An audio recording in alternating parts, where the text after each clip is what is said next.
ako sa jeepney, ikaw ang nakatabi, hindi makapaniwala.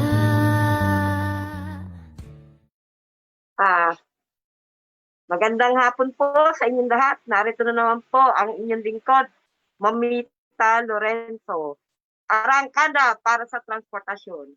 Ngayon po, ang ibibigay ko po sa inyo ay vision muna sa mga nangyayari po ngayon sa ating bansa at sa ibang bansa po. Ngayong araw na to, tayo po ay sa ating mahal na Panginoon na ang lahat po na nangyayari ngayon sa ating bansa at sa ibang bansa ay ating ipanalangin. Alam niyo, may nakita po ako na mga bula. Yung pala, yung mga bula na yun ay yun dun sa Batangas City. Sa Batangas, sa TY, yung sa Batangas. Second, yung nakita ko po, may pagbaha, nangyari naman sa Santa Rosa, Laguna. Yung pangatlo po ay yung pong nakita ko yung Taal eruption na nangyari kanina lang alas 8. Sa aking mga taga-subaybay sa Arangkada para sa transportasyon ng ating mahal na Senator Elmer Francisco na EFI radio station, ang mga vision ko po ngayong araw na ito ay nakakatakot. Pero kailangan po rin natin na tayo po ay magdasal para sa mga pangyayari na kailangan natin pag-ingatan. Lalo na nga yun po ay marami po nagkakasakit at marami pong nagnanais na dapat po kung ano ang mangyayari. Isa pa po ang aking pong nakikitang vision. Ang nakikita ko pong vision ay ang malakas na bagyong darating sa ating bansa na sana naman ay huwag dumating. Dahil maraming pagbaha sa Metro Manila at sa ibang karating po pa ng Metro Manila. Ang inyong lingkod ay isang visionary din na nagsasabi kung ano ang mangyayari sa ating bansa at sa ibang bansa. Marami na po nagpapatunay niyan na madalas po pag nakita nila yung mga vision ko, may namatay, may mga kung ano nangyari, ay kagad-agad sila nagsasabi sa akin na totoo na naman yung mga prediction mo.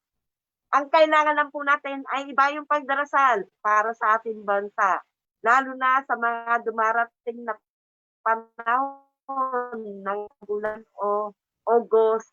Itong August na to ay sinasabing ghost. Kumbaga sa may mga multo, may mga dapat na pag-ingatan na huwag kang bumili ng ganyan kasi ghost nga.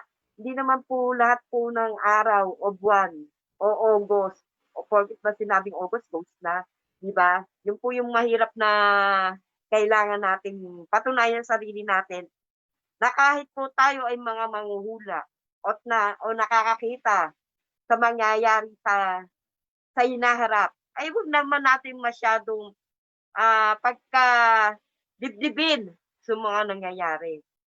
Alam nyo, sa akin pong palagay, ito po, ako po ay manghuhula 1984 pa. 1984 nung ibigay sa akin ang kapangyarihan na to. Pero ito po ay naramdaman ko na 1980. Naramdaman ko na siya. Marami naniniwala, marami hindi naniniwala. Pero ang pagpapatunay po ng mga sinasabi ko ay nakita po na iba kong mga kaibigan at mga kakilala. Sa ngayon po ay pinag-iingat ko ang buong Luzon. Meron po ako nakikita na isang pagbaha at isang malakas na lindol na mangyayari sa Metro Manila. Na huwag naman po sana mangyari ito dahil ito po ay nakakatakot kung sakasakali. Hindi ko sinasabi maniwala kayo o hindi kayo maniwala. Ang kailangan lang po natin darasal. Ang pagdarasal po ay ito ay kung taimtim natin na nasa puso natin ang pagdarasal. Ito po ay maganda para sa atin. Pero ang ating pong puso, kung hindi po kaloob, ay wag na natin gawin. O wag na natin siraan ang isang nagbibisyon. Ang isang pong pagbibisyon o isang pagpipredict ay napakahirap po para sa atin.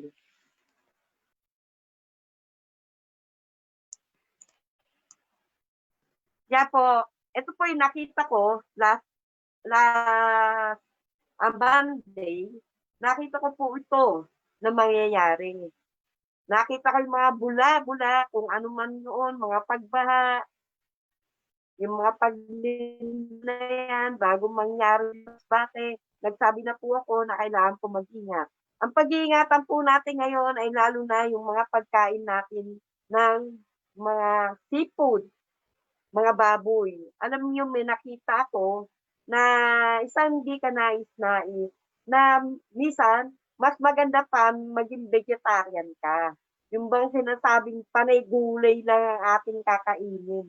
Huwag tayong kumain po ng mga panay baboy o ano man diyan.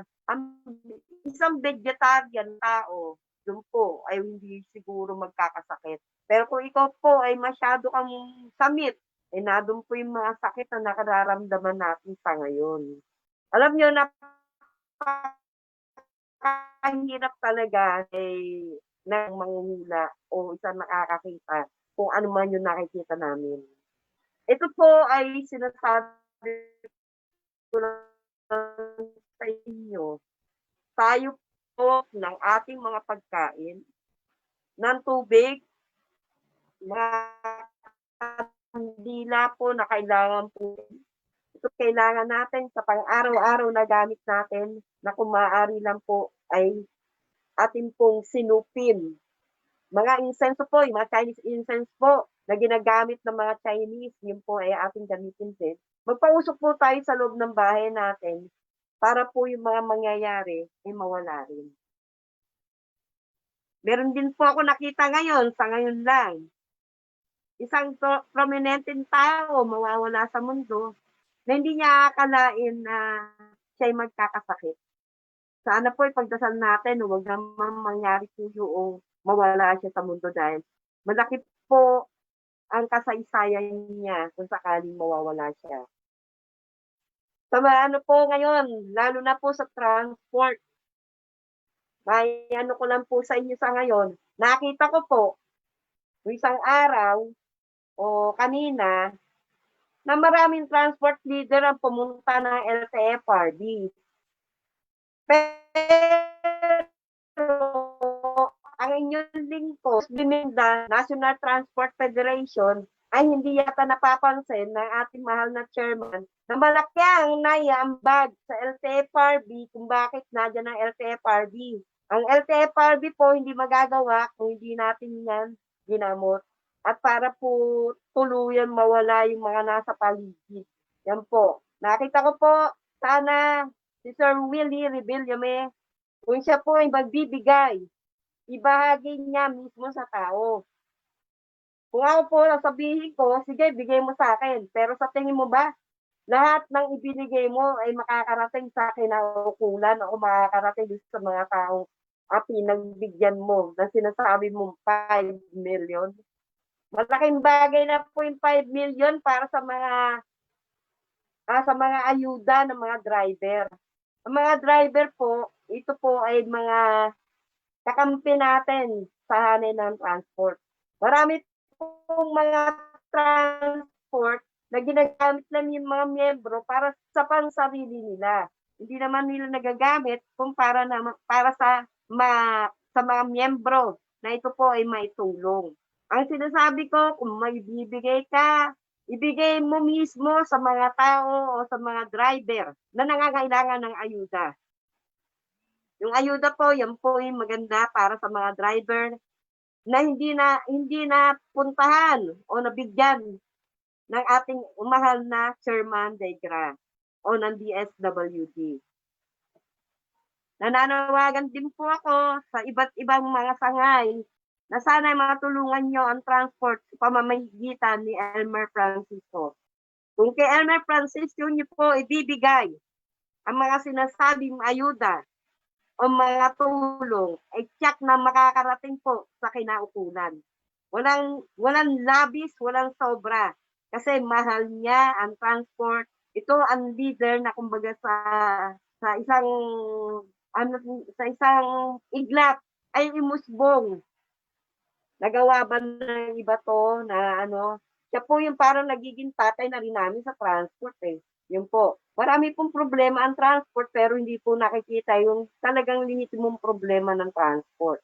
Kahapon po, nag-birthday po ang inyong lingkod at sinabi po ng ating mahal na attorney JB Hinlo na ang dapat tulungan po ay ang mga taga-transport lalo na sa modernization program. Pero nagiging ano po dito ay ang mga taong nakapaligid na gustong kunin ang transportasyon, lalo na yung mga korporasyon.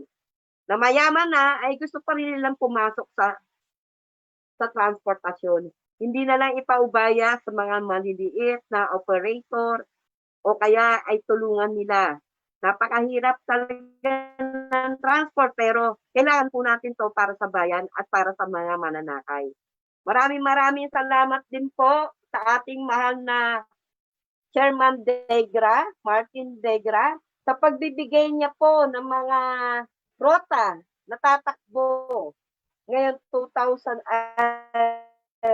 ngayon August 19, 2020. Ilagay niyo na rin po yung Buendia, MOA, yung iba po mga dapat po na kailangan para yung pong mga shuttle service na nagiging pinagkakaperahan mga ibang sangay, ay matanggal na rin po yung mga shuttle na yan. Meron nagsasabi po, bilang ako, isang kooperatiba, nag-shuttle ako, wala daw kung karapatan para mag-shuttle. Ang may karapatan yung mga travel agency. Yun po ang aming palagay. Kami po mismo na dumaan sa mga seminar, dumaan sa mga dapat na gawin, ay hindi po binibigyan ng karapatan nitong malalaking kumpanya na to. Individual o mga travel agency na dapat naman na kami ay kalingain ng mga malalaking kumpanya dahil kami ay kooperatiba. Sana po sa pamamagitan po ng Office of Transport Cooperative at CDA, ang lahat po ng mga nasa transport industry ng cooperative ay tulungan nila kung paano kami magkaroon ng hanap buhay ngayong pandemya o COVID-19 na magtatagal pa hanggang Disyembre. Maraming salamat po sa ating mga sponsor. Kung may sponsor kami ni Elmer Francisco, magiging maayos po ang lahat-lahat. Adrian, nandiyan ba si partner Ray? Mukhang nawawala. Okay. Alam niyo sa panahon na ngayon ng COVID-19, napakalungkot kung titignan niyo, maiiyak kayo sa mangyayari. Makikita niyo sari-saring pagkakaperahan, sari-sari din ang ginagawa ng ibang tao para sila magkapera. Milyon-milyon ang kinukuha sa mga individual operator o mga shuttle service. Meron po dyan na hindi pa nagbabayad. Ito po mga tao na to, 5 months, hindi pa nababayaran yung mga tao po na dapat nilang bayaran. Huwag po kayong kumuha ng mga nasa agency. Ito po mga sa agency na to, hindi nyo alam, pag nakolekta nila, ang tagal nila magbayad. Imagine, meron pong isang kampanya na kumuha dito sa mga katropa ko, inabot po siya ng 2.9 million na hanggang ngayon ay hindi binabayaran. At tapos, lumabas po sila sa call centers, ang sinasabi, papatanggal sila. Ay, nako, manahimik kayo sa mga pinaggagawa nyo, may kalalagyan po kayo. Lalo na pagka ayos na po ang aming papeles sa Crime and Corruption Intelligence Support Group, siguro kami mismo ang magsasalita sa krame para kayo hulihin. Bakit? Pinagkakaperahan nyo ng malaki eh. Kaya mas maganda ang gawin ng ating mahal na chairman, Martin Degra, natanggalin na muna yung mga shuttle na yan. Palabasan ng lahat ng mga unit, ng mga jeep, mga UB, mga bus, para wag pong pagkaperahan. Lalo na dito sa may bandang MOA. Imagine, ang isang driver sasahod ng 2,500 o 2,950. nasa 45 days daw po bago bayaran. Paano naman po yung panggasolina, pangkain, pang-toll fee ng mga tao na hindi naman naibibigay ng sapat-sapat. Kumbaga sana pinaghihirapan pero ang nakikinabang yung mga sinasabing mga legit daw sila na mga travel agency. Di po ako babanggit ng mga pangalan nyo kasi pag binanggit ko yung mga pangalan nyo, sisikat pa kayo. Sikat na kayo, sisikat pa kayo.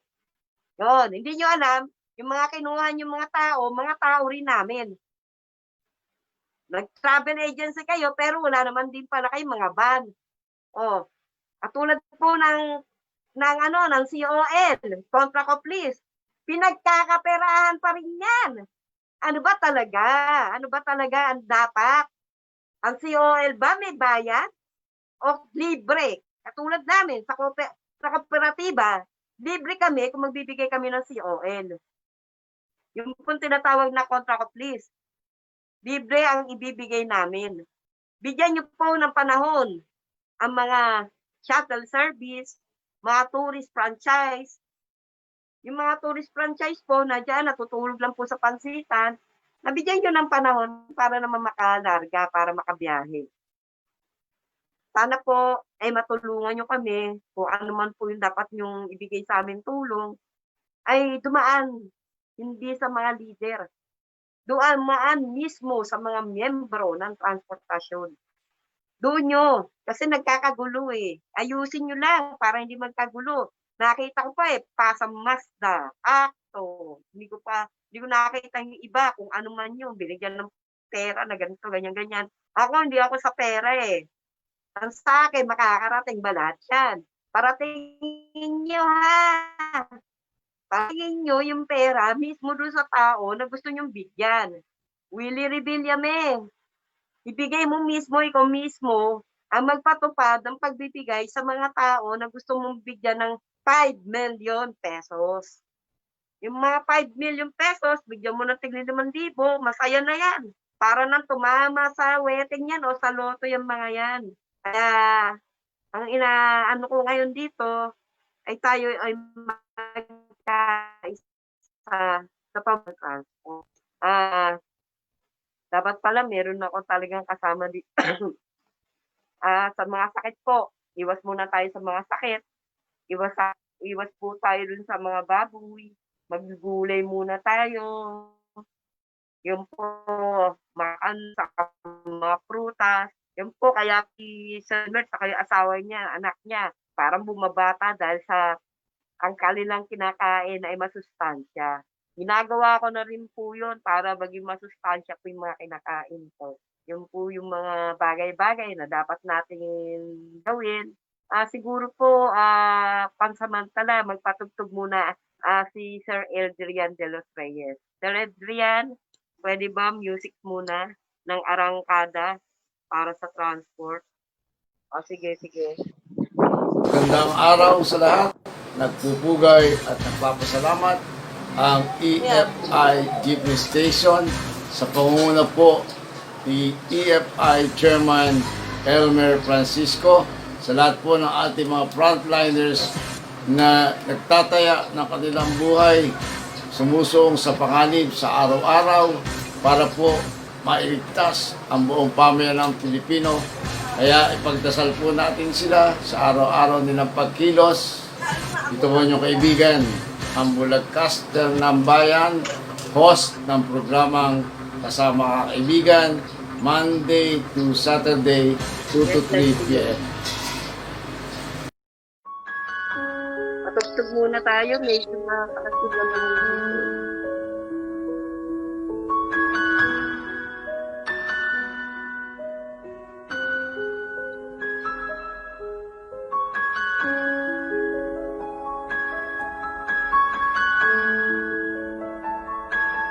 Tayo maano.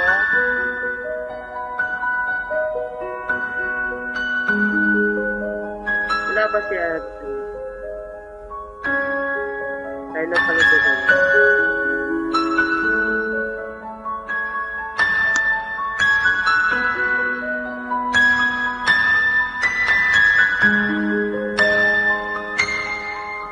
ka na naman, mag-connect ka na naman. Paki-connect na nga si Ray. Magandang araw sa lahat. Nagpupugay at nagpapasalamat. Wait.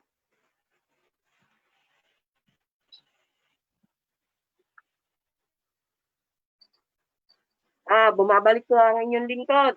Mamita Lorenzo, ang Pulsoy Expert, ang manggagamot ng taon, ang mangunguna. Yan. Nandiyan na si Ray.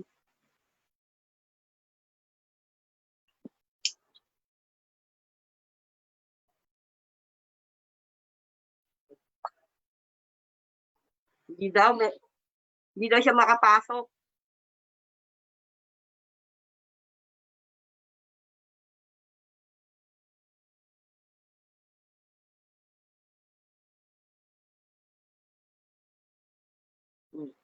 O yung may mga sakit kailangan po mag-ingat tayo kasi ang hirap. Ang hirap pala na magkasakit. Baka mamaya sabing, COVID-19 tayo. Kahit hindi COVID-19, magiging COVID-19 na tayo. Yun po yung sinasabi ko. Minom po tayo ng tubig na mainit, na merong asin. Pagkatapos po, kung gusto nyo mo, lagyan po ng tanlad, honey, yung mga bagay-bagay, yung mga orange po, yun ang pwede nating ilagay dun sa ating mga iniinom. Sa pamamagitan po yun, gagaling po tayo. Alam nyo, maraming bagay-bagay na dapat natin pagtuunan sa ngayon. Unang-una, kung paano tayo kumita. Yung pagkita po natin, dito po, kung magninegosyo tayo, pwede tayong online, pwede din tayo magrasyon-rasyon sa bahay-bahay, para hindi tayo umaasa sa ating gobyerno, para meron tayong sariling kita na ibig sabihin po, na ibigay sa ating sarili na makapag-negosyo, na hanap buhay po tayo ng marangal. Yun po. At siya nga pala, binabati ko rin po yung mga kaibigan ko na bumati sa akin nung isang kahapon na birthday ko, si Attorney Larry Gadon. Yan po, si Attorney Larry Gadon. Siya po yung kaibigan natin. Tapos si Epimaco Dempsey ng DILT, Yusek Dempsey ng DILT. Ang ating pong director, Attorney JB Hinlo ng Land Bank. Binati po tayo. Marami pong bumati sa akin kahapon kahit pa paano ay gumaling ako. Kasi talagang pag ako nagkakaroon ng sakit, ay napakahirap. Pero kaya ko kasi manggagamot Pwede na nga po kami maging manggagamot sa PGS na Dr. Kwakwak. Dati may mga Dr. Kwakwak sa PGS. Yung po mga doktor na sinasabi na hindi nila gayang pagalingin. At saka, lagi po tayong gumamit ng alcohol. Ito po kasing alcohol, nakakapagpaalis din po ng mga sakit-sakit. Yung buong katawan natin, lagyan natin ng alcohol, mga kamay natin, yan, yung pahit natin dito, yun po. At tulad po nung nakaraang linggo, meron po kaming ginamot, kulam naman po yung ginamot namin. Sa panahon ngayon, maraming ingitan.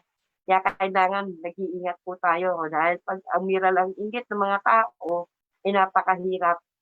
Kumbaga sa matagal bago gamutin. Ang inyong lingkod ay naging manggagamot 1984, naging manghuhula 1984 pa. Kaya alam ko din yung kasaysayan dyan sa LTFRB bago nagawa yan. Masukal pa po yung LTFRB noon. Pero ngayon napakaganda na po ng LTFRB. Kaya alam po, yung iba natin mga kasamahan dyan at mga kakilala, nawawala na po sila kasi nagre-retire sila. Ang inihiling ko lang po sa Panginoon, na sana po ibigyan pa tayo ng lakas at tibay ng kalooban para po tayo makapaglingkod pa sa nakakarami. Alam niyo, masarap pong maglingkod na wala kang inaasahan pera. Katulad po ng ating Senator Elmer Francisco. Yung pong tinatawag na superhero. Yung mga superhero po na yan, Siya po ang nagbabayad po ng mga sasakyan para sa frontliner. Yung mga frontliner po, inaalagaan po ng ating mahal na Elmer Francisco. Siya po yung tinatawag na ama ng transportasyon kung tutusin. Kung ako naman ina ng transportasyon, minamahal ko po ang mga nasasakupan ko at ako po ay talaga maglilingkod habang narito ko at ako yung nabubuhay. Yun po yung akin pong dedikasyon sa buhay ko na habang ako nabubuhay, tutulong po ako sa mga feeding program, tutulong po ako sa mga matatanda, sa senior citizen, tutulong po rin ako sa mga operator at mga commuters. Yun po yung parang naging ah, ano ko po sa buhay ko sa ngayon na bilang pong siguro magsi-senior citizen na ako, ayun po yung magiging ano ko sa ilang taon na buhay ko, eh paglilingkod ko naman sa mga taong nangangailangan po. Na kung kinakailangan po talaga na tulungan sila, ay matulungan natin para po sa ating bayan po. Mas masarap po ang maglingkod kaysa kayo ang paglingkuran. Alam niyo yung mga gabay-gabay natin, yan po yung mga gabay natin na nakikita ko anong mga nangyayari, tayo po ay laging manalangin sa Panginoon. Ang mahal na Ama po ay mahal na mahal lalo na ang Pilipinas. Nandito po ang Second Jerusalem na sinasabi na ito po ang magiging Jerusalem, ito po yung pinakaano talaga na tinitignan ng ating Panginoon kung lahat po tayo ay kumbaga sa ano ay nagbabago o nagsisisi sa ating mga kasalanan. Kasi po marami na pong taong makasalanan ngayon. Ginagamit na lang ang pera. Hindi nila ginagamit yung mga puso nila lalo na po sa ibang ospital pagka naano ka doon, alam niyo mahirap magkasakit. Ang aabutin po ng inyong gastos ay nasa kalahating milyon o 1,000,000. Imagine, namatay ka na, may utang ka pa, may utang pa yung pamilya mo. Kaya kung maaari po sana alagaan natin ang ating mga sarili, alagaan natin ang pagkain na masustansya na sinasabing mga gulay, mga vegetarian, mga mga prutas na kailangan natin sa ating katawan, mga vitamin C, vitamin E, may vitamin B12. Yan po yung mga kailangan natin sa ating mga katawan at kailangan po natin talaga na tayo po ay malakas. Sa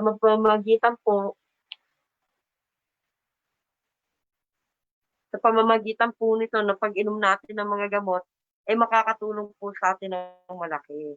Yun po, kasi hindi natin alam kung hanggang kailan tayo o ano, magpasalamat po tayo sa binigay ng buhay sa atin ng ating mahal na Panginoon.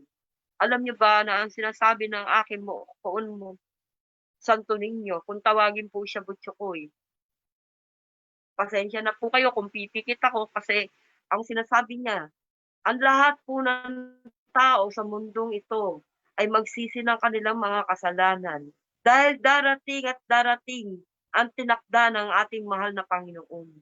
Ang sinasabing pagsisisi sa kalooban, pagsisisi sa mga nangyayari na ginagawa na lang ang namumutay ay mga pera dito, pera doon.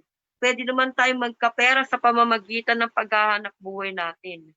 Ama, tulungan mo po ang sambayanang Pilipino. Sa oras na ito, idinadasal ko po ang sambayanang Pilipino, lalo po sa mga mangyayari, hindi namin alam kung anong oras, anong araw po ang mangyayari na nakikita ng bawat manghuhula o bawat nagpe-predict sa ating bansa at sa ibang bansa. Ama, tulungan mo po ako ngayon at gabayan niyo po ako sa pamamagitan ng ating mahal na Ama at ng ating mahal na Ina, ang ating mahal na Poon Santo Niño de Cebu, na tulungan ang lahat na naghihikahos ngayong araw na to at sa susunod pong araw.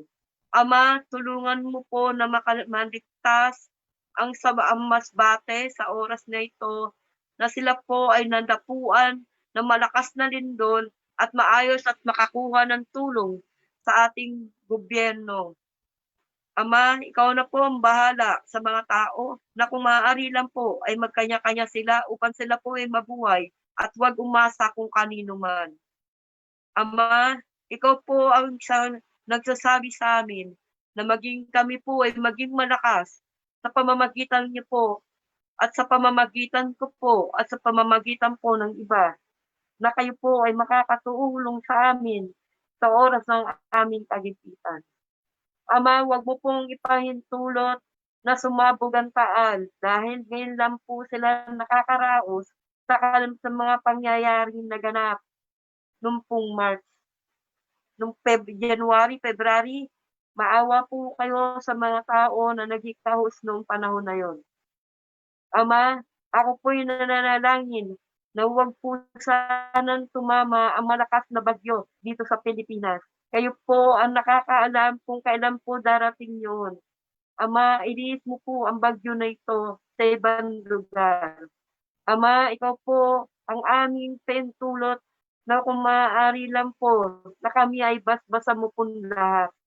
Ama, nasa sa iyo ang aming kasalalay. Nakasalalay sa inyo ang aming buhay. Ama, tanggalin mo po ang mga sakit na namin nararamdaman. Ikaw po ang aming tungtungan. Ikaw po nagsasabi kung ano po ang ating gagawin sa darating pang panahon. Ama, ingatan mo po ang mga taga-Region 3, lalo na po ang Bulacan, dahil doon po rin ang aking mga kababayan sa Bulacan. Tulungan mo po sila na makaraos din sa mangyayari sa lugar ng Bulacan. Sa lugar po ng Region 4, pinag-iingat ko po kayong lahat na kung maaari po ay tayo ay mag-ipon ng mga pagkain at mga tubig, posporo, kandila na ating magagamit kung sakali po dumating ang mga sakuna. Ama, ikaw na po ang magsabi kung sino po ang talagang ang nararapat tumulong sa amin. Ama, huwag mo pong pababayaan ang amin Senator Elmer Francisco at ang kanyang buong pamilya dahil nasa kanya nakasalalay ang pagtulong sa mga frontliner. Ama, ito po ang mga tao na sa ngayon ay naghihirap at ang mga driver na naghihikahos, nabigyan sila ng panibagong hanap buhay ng ating Chairman Martin Degra. Nananawagan din po ako sa ating Chairman Martin Degra, huwag niyo nang piliin ang mga lalabas po na mga sasakyan po. Maraming salamat po sa lahat po na ibinibigay niyo sa aming biyaya at lalong salamat po sa mga nangyayari na kami po ay hindi niyo po kami pinababayaan. Alam niyo po, ngayon lang po ako ganito. Dahil sa oras na ito, ako talaga ay kinakabahan. Ama, itinataas ko ang aking kamay. Ang kamay ko po na ito itinataas ko sa buong lugar o sa buong Metro Manila, sa Region 4, Region 3, sa lahat po ng nakakasakop sa Pilipinas. Ama, kami po ay iyong subaybayan sa mga mangyayaring sakuna. Ikaw lang po ang alam namin na magbibigay lunas sa amin nararamdaman kung sakali. Pagod na po kami, Ama. Ikaw po ang nadyan lang po. Maraming salamat at kami po ay iyong ginagabayan, Ama. Alam niyo po, sa totoo lang, ayoko sanang gawin yan, pero kailangan po para po magising ang sambayan ng Pilipino. Yun po yung mga bagay-bagay natin na kailangan po natin pag nilay. Magnilay-nilay po tayo ng bandang 6:00, 9:00, 3:00. Yung mga oras na tayo po ay kailangan tumawag sa ating mahal na Panginoon. Alam niyo, mahirap dun talaga na kung sakasakali ay na tayo po ay nagkakaroon ng mga problema sa ating buhay. Yung pinag-uusapan po natin sa transport, sana po pagbigyan tayo ng ating Chairman Martin Degra na yung lahat po ng mga rota ay bigyan niya na po, lalo na po isang Divisoria. Yun po, hindi po pa rin po yung nakakabiyahe. Yung mga nasa Malibay, Pasay, Malibay MOA, Malibay Libertad, yun po, para naman po kahit papaano, hindi na sila manghihingi at mawala na rin po yung mga shuttle na nagsisilbi. Kasi nahirapan na rin po yung mga tao na matagal bago sila masahuran. Ah, Nakikita ko po lumalabas na rin po yung mga sasakyan ni Paring Ray na mga jeep. Yun po yung dapat na gawin, hindi po yung China. Kung makakaraos po ang ating mahal na Senador Elmer Francisco, napakaganda po. Kasi siya po yung merong project para sa mga jeepney. Sana po pagka nangyari yun, mabigyan po ako ng unit ng ating partner Elmer Francisco po. Yun po yung ano natin. Adrian, make a break.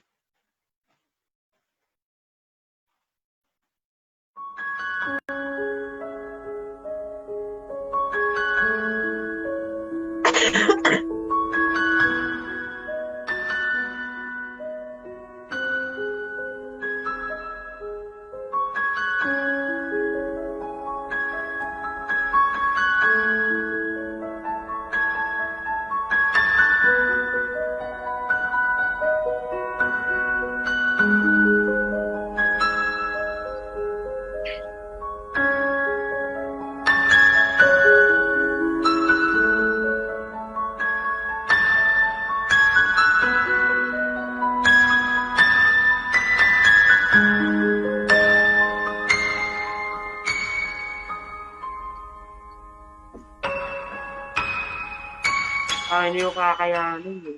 Magandang araw sa lahat. Nagpupugay at nagpapasalamat ang EFI Jeepney Station sa pangunguna po ni EFI Chairman Elmer Francisco, sa lahat po ng ating mga frontliners Hindi siya makapasok. na nagtataya ng kanilang buhay, sumusong sa panganib sa araw-araw para po mailigtas ang buong pamilya ng Pilipino. Kaya ipagdasal po natin sila sa araw-araw nilang pagkilos.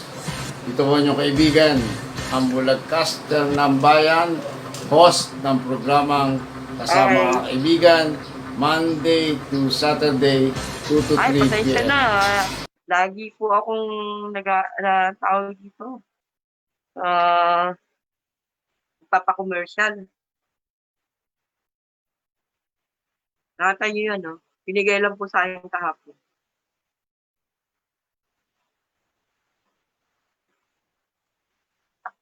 Alam niyo, natuwa ako nung makita ko po na binibigyan po ang mga driver ni Willie Revillame. Kaya lang hindi ako natuwa nung makita ko na ibinibigay sa mga leader. Kasi kung sa akin ibibigay po yun, tatanggihan ko, sabihin ko, ibigay niya, siya mismo magbigay sa mga driver. Marami daw pong hindi rin nakakuha ng mga ayuda ni Willie Revillame. Yun. Pag gusto mong tumulong, huwag mo nang bigyan mo na lang para hindi na nagiging commercialized na eh.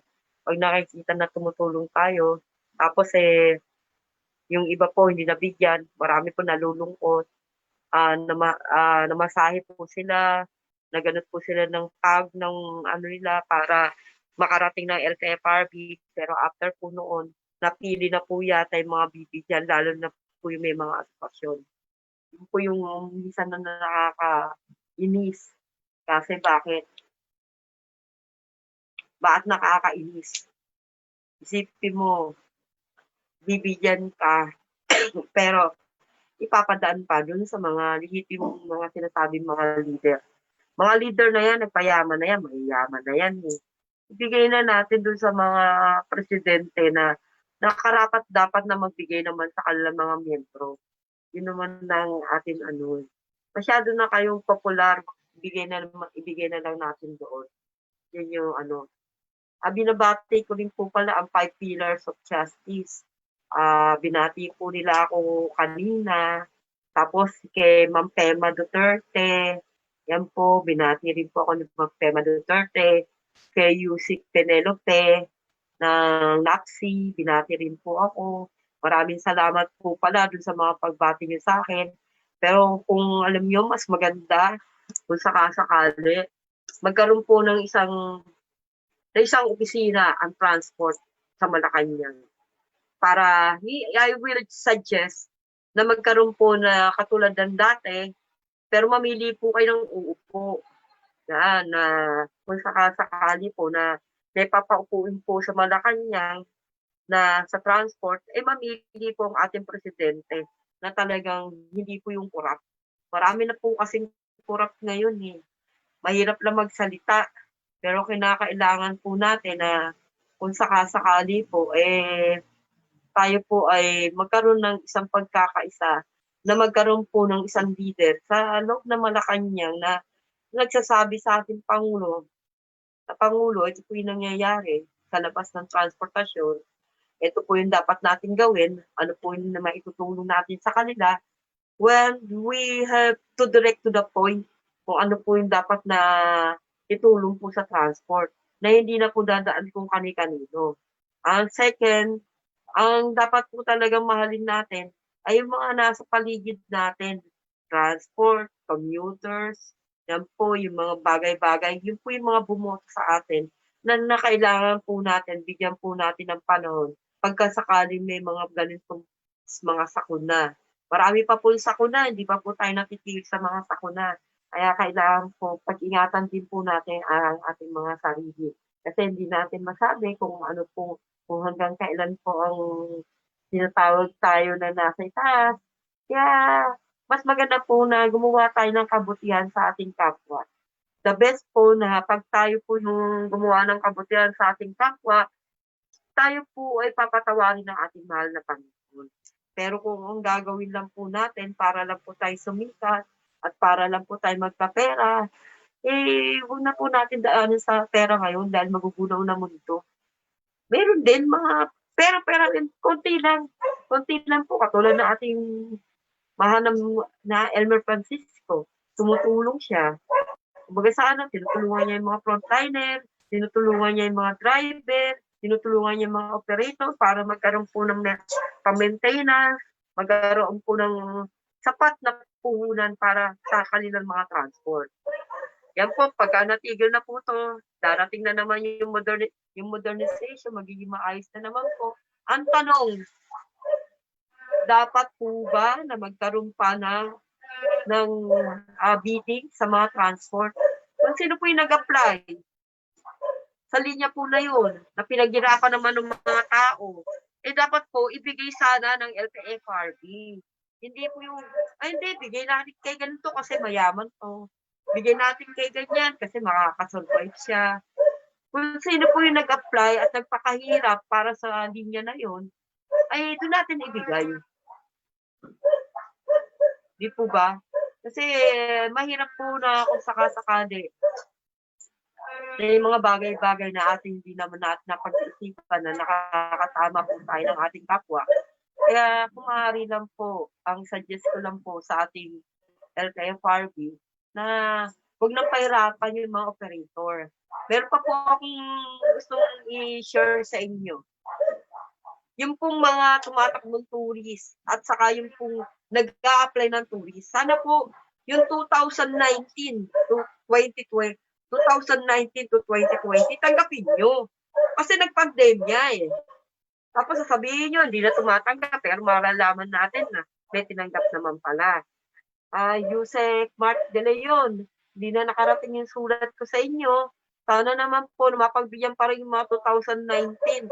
Dati-dati naman po, wala naman po mga bracket eh. Basta, halimbawa, eto na po yung mga 2019, 2019 at saka 2020, yun po yung mga dapat na tanggapin. Huwag na po lagyan ng yung 2019, tanggapin pa natin po yan. Yusek Mark De Leon at Joey Tolentino ng DOT. Nananawagan din po ako sa Department of Tourism na pagbigyan niyo naman po yung mga gustong po talaga magkaroon ng tourist sa darating na panahon.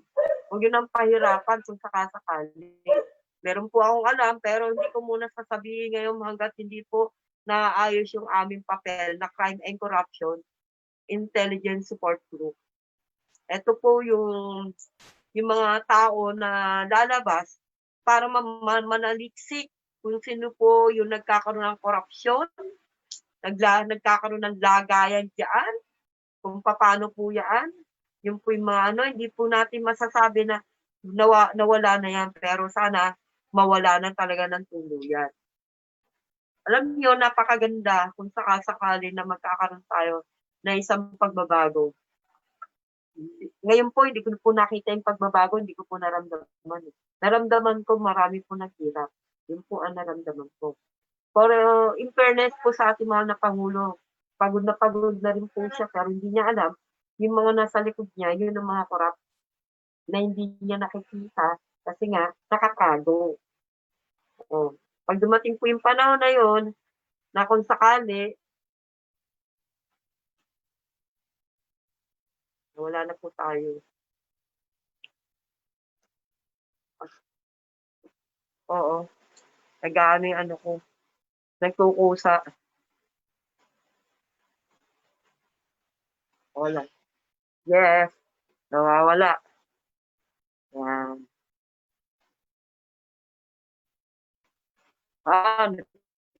Naglalaro na naman ako ng Angel de la Guardia. Alam niyo ba na sa aking pananaw sa buhay, gusto ko lang po makatulong. Kung maaari nga lang po, yung lumabas-labas ako para dun sa mga commuters, para po dun sa mga masada, sa mga rota, di na rin po kaya ng sa tagal ko na po sa transport, 1984 pa, hanggang 2020, tinatanong nga ng mga kaibigan ko, nandiyan ka pa ba? Sabi ko, wala na eh. Pero nakikipaglaban pa rin ako dahil sa mga membro. Marami pong sa maraming salamat po doon sa mga member ko po, ng mga turista, yung pong mga kooperatiba na masyadong mahal ang paniningil sa turist. Ay nako, may kalalagyan po kayo. At pagka ayaw na sa inyo, wag niyo nang pilitin. Wag niyo nang pilitin na sila po ay pag umaayaw na dun sa kooperatiba na yon, wag niyo nang pilitin kasi namimilit kayo para malaki yung maging pera natin. Opo, hindi ako namimilit. Pag ayaw nila, ayoko. Kaya hanggang ngayon po, ang aming kooperatiba, okay lang, naka-smooth po siya, ayos lang po. Yun po ang ano natin. Sayang po, hindi natin nakasama ang ating katoto, ang ating partner na si Ray Diwag, nagkakaroon po lagi ng problema yung kanyang internet. Para yung Ray, dapat yung internet mo ayusin mo para pagdating ng may kasama naman ako sa pagsasalita dito na hindi lang ako yung nagsasalita dahil sa susunod po magkaroon na po tayo siguro ng ating tinatawag na guest. Yung araw-araw po na may guest na may pag-uusapan kung ano ba yung problema ng transport, may pag-uusapan kung ano ba yung mangyayari sa atin. Yun po yung mga bagay-bagay na sana po ay makatulong po sa programang Arangkada para sa Transport. Yun po yun. Arangkada para sa transportasyon. Yung pong sinasabi na arangkada, umaarangkada na kami. Umi-air na po kami. Kaya lang, kulang lang po pa kami ng mga pag-aaral kung paano po kami umarangkada talaga. Alam nyo, hindi naman sa pagmamalaki, marami na rin po ako napuntahan ng mga radio station. Pagka tinatanong ako, ikaw ba ay talagang gusto mo ay maging leader? Nasabi ko, I've been a leader siguro maliit pa hanggang sa nagkaedad na leader pa rin. Pero ako yung leader na hindi ako inamin yung pagiging leader para yumaman. Kasi ang prinsipyo ko po ay makatulong sa mga maliliit na tao. Kumbaga maliliit na po yan, maliit na pa rin ako. Kailangan po, itinataas po natin ang mga kamay namin para po makilala kami. Hindi lang yung laging kami lang ang nakikilala, na kami lang ang boses niyo. Ang boses ng masang Pilipino ang kailangan natin. Boses na nagkakaisang masang Pilipino. Boses ng mahihirap. Ito po yung boses ng transportasyon ay kailangan iakyat na po sa Malacanang ang mga uupong leader. Sana po makausap ni Senator Elmer Francisco ang ating Secretary Tugade, nabigyan kami ng upuan sa Malacanang para po masubaybayan namin ang mga problema nangyayari sa transportasyon. Maganda po yun na mabigyan po kami ng isang seat doon na katulad dati na ang nasa Malacanang po ay si Ariel Lim. Siya po nagpaparating sa ating Pangulo, kay Gloria Macapagal Arroyo, kung ano po yung mga problemang dumarating sa transport. Sa ngayon po kasi, nakakarating ma'am, pero kokonti lang po yung nalalaman ng ating presidente. Kailangan po lahat po malaman ng ating presidente kung ano po ang dapat maitulong at magkaroon ng ugnayan. Yung po'y maganda magkaroon ng ugnayan sa ating mahal na presidente. O kilala natin ang mahal na presidente pero hindi po nagkakaroon ng ugnayan. Yung line-line nga po nagkaroon ng ugnayan sa presidente. Mga teacher, mga bata, kami po mga transport, yun po yung naano namin, meron po isang leader din dyan ng taxi, pero nasa Congress po siya. Yun po na Congressman Suntay, yan po isa po sa may-ari na taxi, kumbaga sa may mga taxi po siya, may mga negosyo siyang taxi. Na sana naman po mapagbigyan din po tayo ng mahal na presidente para naman madaong palad namin na sir, ito po yung problema namin.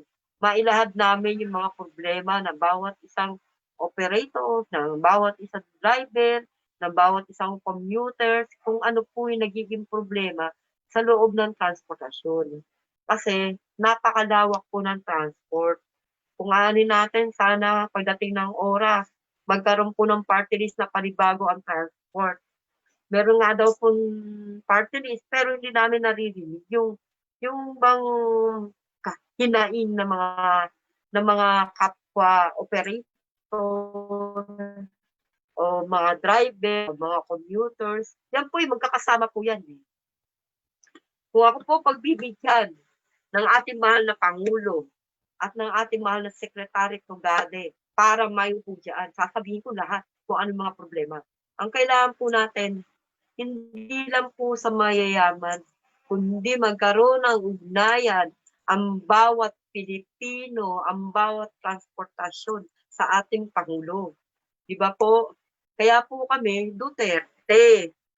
Forever, Duterte pa rin. Yan. Maraming salamat po sa ating pagbibigay itong radio program to ng arangkada para sa transportasyon ng EFI radio station.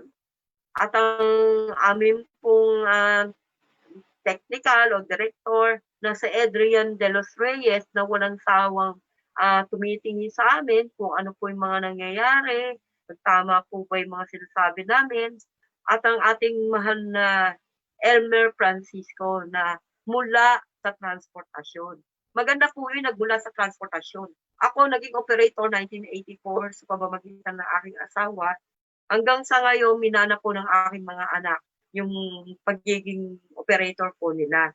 Kaya minsan sasabihin nila, Mama, anong gagawin namin? Mama, eto yung problema, ikaw nakakaalam ng mga ganyan. Turuan mo naman po kami. Yun ang inaano.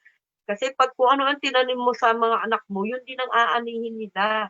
Kaya po kami dalawa ni Elmer Francisco, itinanim din po na ni Tatay George sa kanya yung pagiging tatak transportasyon. Kaya ngayon, nandito siya para sa tatak transportasyon. Ang inyo naman lingkod na si Mamita Lorenzo, ang tatak niya is transport, yan, leader, operator, yan po yung mga tatak na kumbaga sa nagsisilbi sa ating sa ating bayan. Na sana pagdating ng oras po ay makita ng ating mahal na Pangulo ang ibig sabihin ng transport. At tayo po ay maiduklok sa predestial. Yung paano po ng ating Pangulo.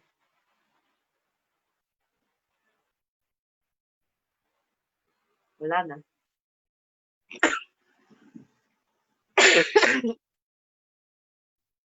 na. Yun na. Maraming salamat po sa inyong pakikinig sa ayan, arangkada para sa transportasyon ni Mamita Lorenzo at ang aking partner Ray Liwag. Maraming salamat po, Sir Eldrian de los Reyes, ang ating pumahal na Elmer Francisco po, na nagtataguyod para sa karapatan ng mga taga-transport. Maraming salamat po. Maraming salamat, Sir Adrian. Okay, thank you.